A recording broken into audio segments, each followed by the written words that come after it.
ለዚህ ማናቸው መንፈሳዊ ነገር የሚበየነው እነንትና ምን አሉ እኛ እንዲህ ነው ምንለው ጴንጤ እንዲህ ነው የሚለው ጆቫ እንዲህ ነው የሚለው አይደለም። መጽሐፍ ምንድነው የሚለው አለቀ። አየ በመጽሐፍ ቅዱስ ስላልተቻለን ያለ አማራጭ መጽሐፍ ቅዱስ ላይ ዘመቻ መውጣት ነው። ዘመቱበት እንደ ጉድ መጽሐፍ ቅዱስ ተጨበርብሯል ይሉሃል አንዳንዶች። የታለ ተጨበርበር ምንድነው? ጴንጤዎቹ ሲያሳትሙት እንዴ ጴንጤዎቹ ያሳተሙት የቱን መጽሐፍ ቅዱስ? ይሄው እኔ እንኳን ያስኩት ኃይለ ሥላሴ ያሳተሙት ነው። ቀዳማዊ ኃይለ ሥላሴ የብራና ሰላም የ1954 ትርጉም ግዕዝ ቁጥር ጴንጤ የትኛው መጽሐፍ ነው ያሳተሙ? 1954 ቀዳማዊ ኃይለ ሥላሴ ጴንጤ ናቸው እንዳትሉኝ ብቻ። ንግስናቸው ራሱ በክርስትና ስማቸው ነው። የሰፈር ስማቸው ተፈሪ ነው። ሲነግሱ ግን በክርስትና ስም ነውና የክርስትና ስማቸው ኃይለ ሥላሴ እና እሳቸው ሙሉ ወንጌል ናቸው እንዳትሉ ይሄው የእሳቸውን ነው ያዙ። ተዘመተበት በኋላ አላዋጣም። ምን ይሄ ንጉሱ አይደሉ እንዴ ያሳተሙት? ያኔ ይሄንን ሁሉ የተረጎሙት የቤተ ክህነት ሰዎች አይደሉ እንዴ ሲባል ሌላ ደግሞ ዘዴ መጣ። ምንድነው? በእርግጥ ነው መጽሐፉ ልክ ነው፣ ግን ምንድነው እናንተ አትረዱትም። አይንተ እግዚአብሔር ካህናት እነሱ ናቸው የሚረዱ። የማት ዘመቻው ከዛ ላይ የኛ ደግሞ ለብቻ አለን ተባለ። ቆየን። እሺ እናንተና አምጡ 80 ያዱ ይሄው 66 ውስጧል። ይሁን 80 ጨምርበት፣ ሌላም ጨምር 100 ከሞላ ሙላ ችግር የለም። 66 እኮ ውስጧል። የታመንታል ሲባል አሁን የመጨረሻውን ሲያሳትሙ እቺ በዛ በዚህ ቢሉ ያልቻሉንን ክፍል መቀየር ጀምሩ። ስለዚህ የጆቫ ዊትነሶች ስህተት ውስጥ ወደቁ ማለት። ጆቫ ዊትነሶች ለብቻቸው መጽሐፍ ቅዱስ አሳተሙ። ሁልጊዜ መጽሐፍ ቅዱስ ትክክል የሚሆነው በምን ሲታተም ነው? በመጽሐፍ ቅዱስ ማህበር ባይብል ሶሳይቲ የሚባለው ምንድን ነው? ከኦርቶዶክስ፣ ከካቶሊክ፣ ከፕሮቴስታንት የተውጣጡ ሰዎች ቀጥታ የግሪኩን አሁን የኢትዮጵያ መጽሐፍ ቅዱስ ማህበር እንደዛ ኢቨን ዋናው ሰውዬ ምን እንኳን ሳቃቸው ኦርቶዶክስ ነበሩ እና ካቶሊክ አለች፣ ፕሮቴስታንት አለ። እነዚህ ቁጭ ይሉና ከ10 በላይ የሚሆኑ ሰዎች ናቸው። ሙሉ የግሪኳን ቃል በቃል ነው። ማንም የራሱን ትምህርት እንዳያስገባ። ባይብል ሶሳይቲ ደስ የሚለኝ በገንዘብ መደገፍ ያለበት ለዚህ በቃ የመጽሐፍ ቅዱስ ማህበር ያሳተመው መጽሐፍ ቅዱስ ምንም ማድረግ አትችልም። በቃ ምንም ማለት ያንተን ምቾት መጽሐፍ አይችሉም። በቃ አይቻልም። አንዱን ይዘዋል። ጴንጤ የሆነ ነገር እንዳያስገባ ኦርቶዶክሱ ይጠብቀዋል፣ ኦርቶዶክሱ እንዳያስገባ ካቶሊኩ ይጠብቀዋል። ማንም አይገትም። ታዛ ቁጭ ቃል በቃል ወደ 7-8 ዓመት ሊፈጅ ይችላል። ይሄ ሁሉ ትርጉም ሲሰራ እልፍ የለም። 5 መስፈሪያዎች አሉ።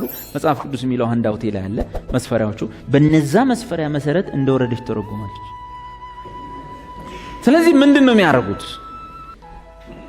በቤተ እምነታቸው ኑፋቄ ያለባቸው ቤተ እምነቶች ምን እንደሚያደርጉ ታውቃለህ? የራሳቸው መጽሐፍ ቅዱስ ያሳትማሉ ከባይብል ሶሳይቲ ውጭ ሆነ። ለምን? ኮንትሮል አለ። ያኛው ግሪኩን መቀየራቸው ዕብራይስጡ እንደወረደ ነው። ለዚህ ምን ታደርጋለህ? ሁሌ በቤተ እምነት ውስጥ ኑፋቄ ሲኖር፣ መናፍቅነት ሲኖር የምታደርገው ነገር የግልህ መጽሐፍ ቅዱስ ማሳተም። ለምን? በመጽሐፍ ቅዱስ ማህበራት በማህበር ከየቤተ እምነቱ መጥቶ የሚተረጎመው እንዳለ የግሪኩ ሴፕቱአጂንት ይባላል። የሰባው ሊቃናት እንዳለ ይመጣና ሙሉ ቁጭ ነው። ስለዚህ ወደኛ ሲደርስ ወደ ጠራ ነገር፣ ወደ አልተምታታ ነገር፣ ወደ የትም ሃይማኖት መድሎ የሌለው መጽሐፍ ቅዱስ ደረሰ ማለት ነው። ይሄ መጽሐፍ ቅዱስ ማህበር ለዚህ ነው ጥሩነቱ። ሁሉ ጊዜም ግን የመጽሐፍ ቅዱስ ማህበር መጽሐፍ እነሱ የዋሹትን ውሸት የማይደግፍላቸው መናፍቅነት በእምነታቸው ውስጥ ያለ ሰዎች ወይም ድርጅቶች የራሳቸው መጽሐፍ ቅዱስ ወደ ማሳተም ይላሉ። በዓለም ላይ ለመጀመሪያ ጊዜ እንደ እምነት ተቋም ለብቻ መጽሐፍ ቅዱስ ያሳተሙ የዋሽታወር ምስክሮች ሚኒስትሪ ወይም ጄሆቫ ዊትነስስ የሚባሉ ናቸው። በዓለም ላይ ለመጀመሪያ ጊዜ ከባይብል ሶሳይቲ ውጪ የቤተ እምነታቸው የራሳቸው መጽሐፍ የአዲሱ ዓለም ትርጉም የሚል ያዘጋጁ ጄሆቫ ዊትነሶች። ኦኬ፣ ጄሆቫ ዊትነሶች ከባይብል ሶሳይቲ ከመጽሐፍ ቅዱስ ማህበር ውጭ ለብቻ መጽሐፍ ሲያሳትሙ ምን ታስባላችሁ? ቀጥታ መጽሐፍ ቅዱስ ውስጥ የነሱን አስተምሮ የሚቃወሙ ጥቅሶችን ምን ማድረግ ነው? መቀየር ነው። አለቀ።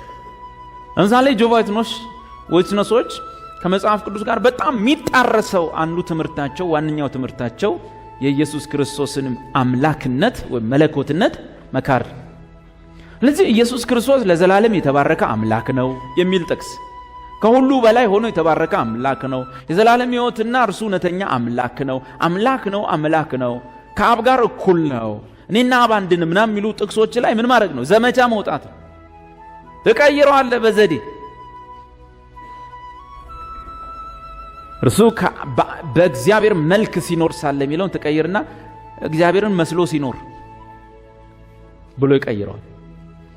ቃልም እግዚአብሔር ነበረ ምናምን የሚለውን ታወርድና ቃልም እግዚአብሔርን ይመስል ነበረ። አዮ በባቢሎን ሶሳይቲ ኬርክ እዛው ዮሐንስ በግሪክ የጻፋትን ነው የምትቀይራት። ዮሐንስ ከጻፋት ውጭ ቻርልስ ራስል ያስተማረውን መጻፍ አትችልም። ባይብል ሶሳይቲ ውስጥ በግል ስታሳትም አንድ እግዚአብሔርን ካልፈራ ፍርድ አለ ብለ ካልፈራ ማን ይዛል? አሳትማለህ፣ ታደናግራለህ ተከታዮች። ጴጥሮስ እንደዚህ አለ። ወንድማችን ጳውሎስ በጻፋቸው መልእክቶች ውስጥ ለመረዳት የሚከብዱ ብዙ ነገሮች አሉ። አንዳንዶች ግን ለገዛ ጥፋታቸው ያጣመሙታል።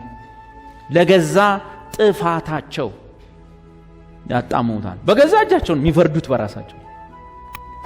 ለዚህ ያጣመሙታል እንዳለ የማጣመም ስራ ይሰራል። በኢትዮጵያ ታሪክ ውስጥ እንደዚህ ሆነዋል።